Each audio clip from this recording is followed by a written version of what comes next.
Hello दोस्तों, स्वागत है आपका हमारे YouTube channel DSR study point में। तो बच्चों, आज हम लोग क्लास 9 का जो चैप्टर है जिसका नाम है अपवाह ज्योग्राफी का है, इसका हम आज सेकंड पार्ट डिस्कस करने वाले हैं।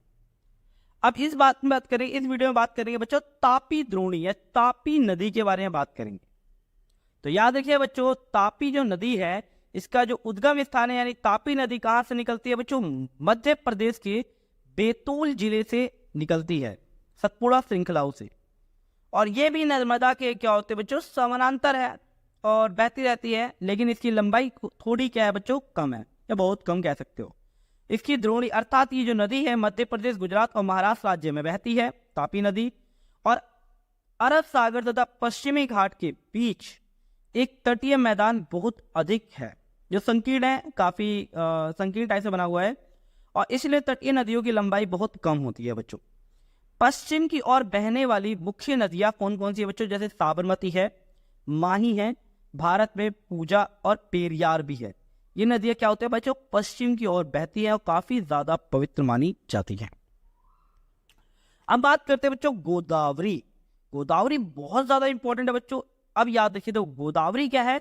सबसे बड़ी प्रायद्वीपीय नदी है, यानी दक्षिण भारत की क्या है या प्रायद्वीपीय पठार की सबसे बड़ी नदी कौन सी है बच्चों? गोदावरी है।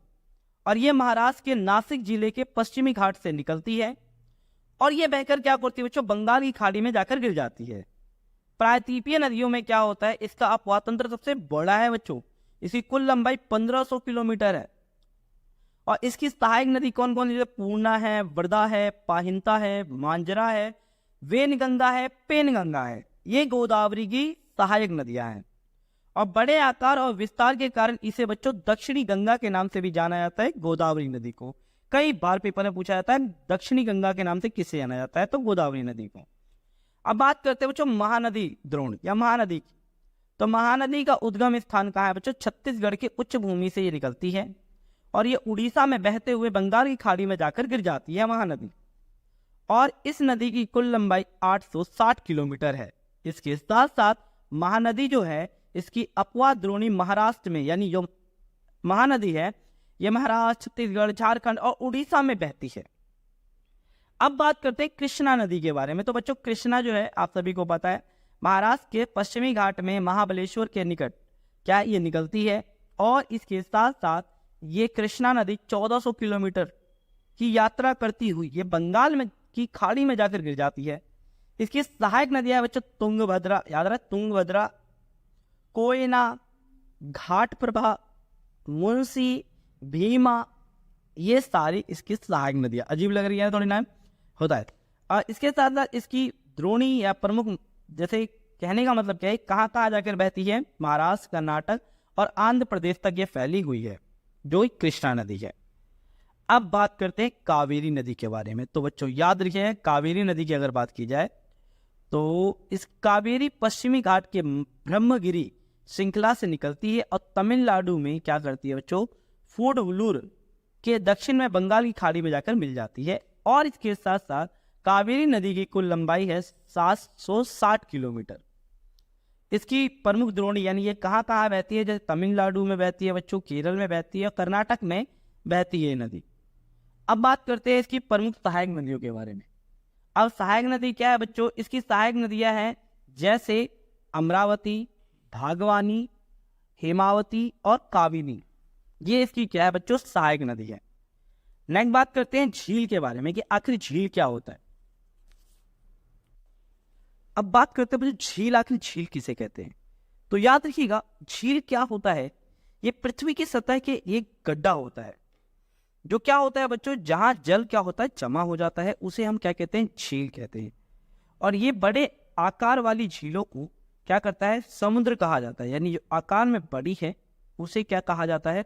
समुद्र कहा जाता है। जैसे कैस्पियन, मृत सागर और अरब सागर। ठीक है, तो इस तरह से ये सागर होते हैं। आगे बात करते हैं, अब बात करते हैं झीलों की उपयोगिता कि आखिर झीलों का महत्व क्या है बच्चों। तो झीलें क्या करती हैं बच्चों? पहले बाढ़ की संभावना को रोक देती है, यानी बाढ़ जैसी स्थिति को कम कर देती है। दूसरा क्या है बच्चों? नदियों के बहाव को सुचारू बनाती है। तीसरा, जल यानी विद्युत का निर्माण किया जा सकता है।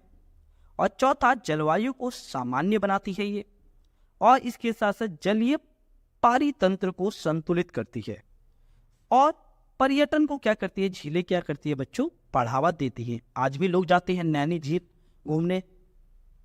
अब बात करते हैं भारत की में मीठे पानी की प्राकृतिक झीलें कौन सी है जो नेचुरली बनी है, मानव निर्मित नहीं है।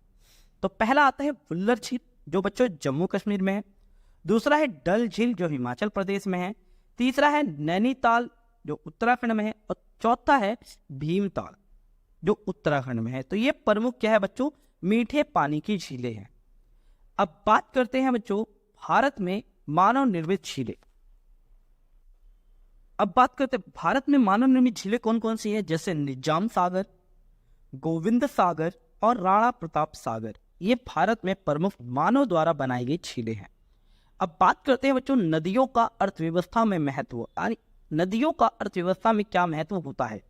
तो याद रखिएगा बच्चों, भारत जैसे देश के लिए जहां ज्यादातर जो जनसंख्या है वो जीविका के लिए किस पर निर्भर है बच्चों, कृषि पर निर्भर है, अपने भरण पोषण के लिए कृषि पर निर्भर है, और वहां सिंचाई, नौचालन, जल विद्युत निर्माण, ये सभी चीजों के लिए किसकी जरूरत होती है बच्चों, नदियों की जरूरत होती है। तो इसीलिए भारतीय अर्थव्यवस्था की में क्या नदियों का काफी महत्वपूर्ण योगदान रहा है, और भारत की अधिकांश जनसंख्या नदियों पर निर्भर होती है। अब बात करते हैं बच्चों राष्ट्रीय नदी संरक्षण योजना NRCP, यानी हुआ क्या था बच्चों, इसके अंतर्गत देश में नदी सफाई कार्यक्रम का शुभारंभ 1985 में गंगा एक्शन प्लान यानी GAP के साथ आरंभ हुआ था, और 1995 में क्या हुआ था बच्चों, राष्ट्रीय नदी संरक्षण योजना के तहत क्या किया गया था, अन्य नदियों को जोड़ने के लिए गंगा कार्य योजना का विस्तार किया गया, और नदियां क्या हो गई बच्चों, देश में जल का प्रमुख स्रोत है, आप सभी को पता है। तो NRCP ने क्या किया था, नदियों के जल में प्रदूषण को कम करने के लिए और जल की गुणवत्ता को सुधार करने के लिए राष्ट्रीय नदी संरक्षण योजना चलाई थी। तो ये बच्चों ये वीडियो जो है वो इस चैप्टर की कंप्लीट वीडियो है। तो बच्चों अगर वीडियो अच्छी लगी हो तो वीडियो को लाइक शेयर सब्सक्राइब जरूर करें, ठीक है। धन्यवाद।